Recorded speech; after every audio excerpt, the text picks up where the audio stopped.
Oui, forcément. On cherchait depuis un petit moment de se mettre déjà à l'abri par rapport au maintien. Après, on avait calculé sur un certain nombre de victoires pour être protégé des playoffs, pour être sûr de faire les playoffs. Et hier, en allant chercher la 19e victoire, dans le même temps, Angers perdait aussi chez eux. Donc ça nous mettait à l'abri par rapport à tous ces candidats directs qui pouvaient nous prendre la place. Il y a eu du déchet? Du déchet par rapport au jeu sur le début de match, peut-être un petit peu par rapport à la défense que nous a proposé La Rochelle. Après, il y a eu un petit moment de flottement quand il y a eu la blessure de Charlie. Les garçons sont mis en place. Défensivement, c'était assez intéressant. Et puis voilà, ça a repris le cours du match. Alors par rapport aux dernières prestations, forcément, on a scoré un petit peu moins. Mais bon, dans l'ensemble, ça reste quand même satisfaisant. Quel est l'état de santé de Charlie alors à l'heure actuelle?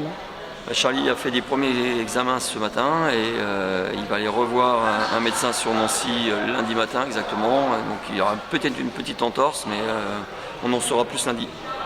Donc il sera disponible au prochain match, quoi. On ne sait pas, ça va dépendre déjà de comment ça va se remettre cette semaine, sur le week-end. Et puis on attendra lundi, s'il faut des soins ou le protéger, on le protégera forcément et on prendra une décision au milieu de semaine, voire en fin de semaine avant de partir pour Quimper. Bon, il y a cette deuxième place dans un coin de la tête, forcément, l'appétit vient en mangeant, c'est ce qu'on se dit. Oui, deuxième place, forcément, parce pour le moment on l'occupe, mais on la partage quand même avec Tarbes et puis Saint-Vallier qui a gagné ce soir. Donc voilà, maintenant Saint-Vallier a un calendrier plus intéressant que le nôtre.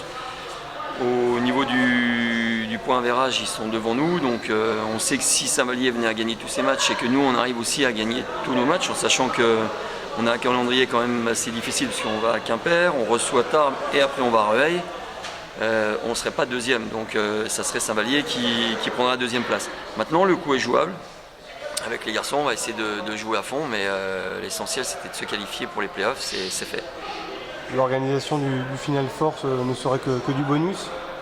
Forcément, si on se retrouve sur une place play-off, qu'à un moment donné, par le classement, on arrive à organiser des tournois, donc à faire une demi-finale à domicile, avant de savoir si on peut se qualifier pour la finale, c'est forcément plus intéressant. Bon, vous avez un groupe très étoffé, on sent qu'il y a une carte à jouer. Est-ce que vous pouvez jouer les troubles faits dans ces phases finales?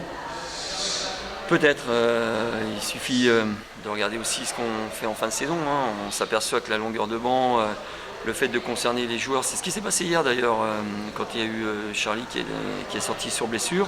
Il y a même eu aussi à un moment donné Steve qui avait pris un sale coup, donc qui est sorti aussi sur blessure, il a pu revenir. Bernard s'est blessé aussi, on s'est aperçu que les joueurs ont su réagir, donc voilà, on sait qu'on a de la longueur de banc.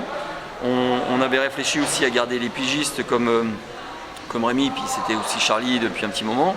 On s'aperçoit que ça nous protège, ça nous permet déjà de travailler différemment à l'entraînement, de préparer les matchs différemment aussi, de faire des choix tactiques, ce qui est fait. Tant mieux, c'est positif et ça peut être un atout pour les playoffs. Bon, tu sens les joueurs concernés, forcément il y a un beau challenge à relever. Ils sont concernés et motivés, surtout je pense qu'ils sont concernés par rapport à ce qui a pu être fait jusqu'à maintenant, par rapport aussi au choix du staff quand on a pris les joueurs et quand on les a lancés aussi sur le terrain, parce que surtout le groupe que l'on a, de mémoire, je crois que celui qui a joué le moins longtemps a dû jouer 12 minutes en moyenne, donc c'est pas neutre. Donc voilà, ils sont tous concernés sur la plupart des matchs. Il y a des joueurs sur un match que je ne vais pas prendre, le match d'après je vais les rentrer et je vais les mettre dans le 5. Donc voilà, ils sont tous concernés, ils le savent. Et ça aussi c'est intéressant pour eux, pour nous, forcément pour le staff. Et ça prend, donc tant mieux. Est-ce que le Jet pourrait évoluer en Pro B en sachant que le budget doit être augmenté au moins de 400 000 €, quoi? C'est bien trop tôt pour en parler et pour le moment même de parler des budgets c'est bien trop tôt. On était à un moment donné sur une réflexion de maintien confortable, on l'a acquis assez tôt parce qu'il restait je crois à peu près 8 matchs. Derrière ça a parlé de faire les playoffs. On vient de se qualifier pour les playoffs. Comme on a accroché des places, on nous dit il faut faire le tournoi parce que ça serait mieux de faire le tournoi que de faire des déplacements, etc., etc. Et puis en se disant tiens on pourrait faire le tournoi, on parle de Pro B. Gagnons les matchs, attendons de savoir si on a une chance de faire de la Pro B. Et quand on aura gagné les matchs, on réfléchira sur la Pro B.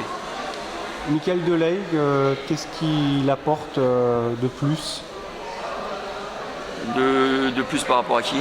Par rapport au groupe, par rapport aux réflexions? Ah non, qu'est-ce qu'il apporte au groupe? Alors c'est pas de plus, il est présent sur des entraînements collectifs aussi, sur du travail individuel, sur de la prépa physique. Et il est aussi présent quand moi je suis absent par rapport à ma formation. Donc là où c'est intéressant, c'est qu'il a bien accroché avec le groupe. Il est responsable aussi de la partie défensive sur ce qu'on appelle un homme à homme. Voilà, ça prend bien et pour moi, bon, on est deux à intervenir sur le groupe et à coacher. Le programme d'entraînement donc pour la semaine prochaine, il ne changera pas quoi, vous restez sur la même ligne? Non, parce qu'on a un groupe pour ça aussi. Donc voilà, quand il y a des blessés, ça fait partie du jeu. Il y a pas mal d'équipes concernées aussi par les blessures. À chaque fois, on les entend forcément se plaindre, mais ce qui est normal en justifiant de la blessure de pas mal de joueurs. Nous, jusqu'à maintenant, à chaque fois qu'il y a eu des blessés, on les a remplacés. On a gardé du monde pour avoir justement du monde à l'entraînement et à aligner. D'ailleurs, ça a même eu tendance à oublier ceux qui étaient blessés, comme dernièrement quand il y avait Bernard aussi.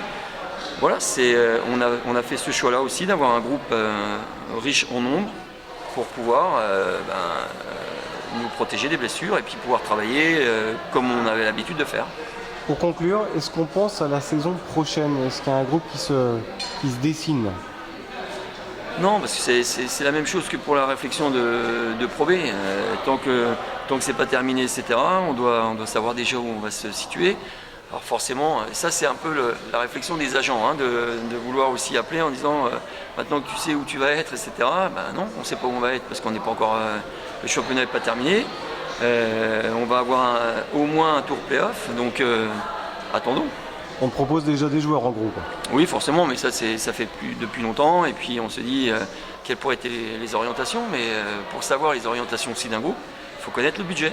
Donc ça, c'est au niveau du club que ça va travailler, ça va réfléchir. Mais c'est même pas la peine à ce ci de dire tiens, ça pourrait être notre budget de National 1 l'année prochaine et objectif. Quand le championnat n'est pas terminé et on est en course pour faire quelque chose.